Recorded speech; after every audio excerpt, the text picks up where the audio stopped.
The number of Kashmiri Muslims who have been killed in Kashmir is immense, and they have been victimized by Pakistani terror state. You also make the incredible, dubious claim that the Indian government's crackdown in Kashmir is good for human rights.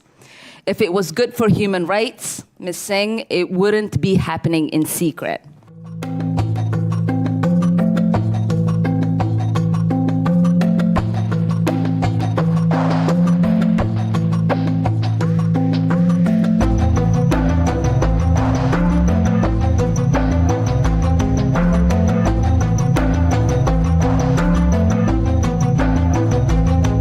Although I'm myself one of the persecuted Kashmiris who grew up in destitution as a refugee in my own country, I do not represent my community here today.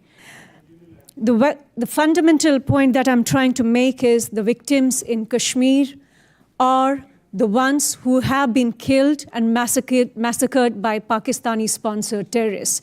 The number of Kashmiri Muslims who have been killed in Kashmir is immense, and they have been victimized by Pakistani terror state. But throughout these 30 years of conflict, throughout these 30 years of Islamic jihad and terror in Kashmir perpetrated by Pakistan has been completely ignored and overlooked by the world press.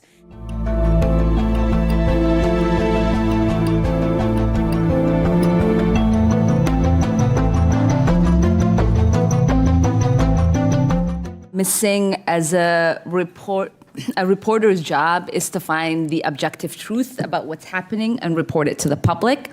You have an enormous audience at the Times of India, and you have an enormous responsibility to get it right. I'm aware of how the narrative shaped by reporting can distort the truth. I'm also very aware of how it could be limited to sharing only the official side of the story. The press at its worst when it is a mouthpiece for a government. In your version of the story, the only problems in Kashmir are caused by what you call militants, the only people protesting to break away from India, and are all nefariously backed by Pakistan.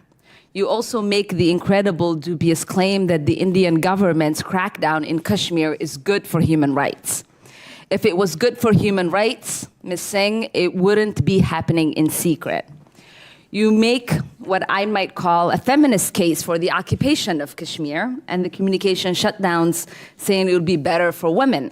My record, my professional record, is that I have lashed out at every single government in India on various issues, from human rights violations committed in Kashmir to the lynchings over beef in the mainland India. I have a record of being non-partisan throughout in my profession of the last 20 years. So for Ms. Omar to say such accusations against me is really condemnable.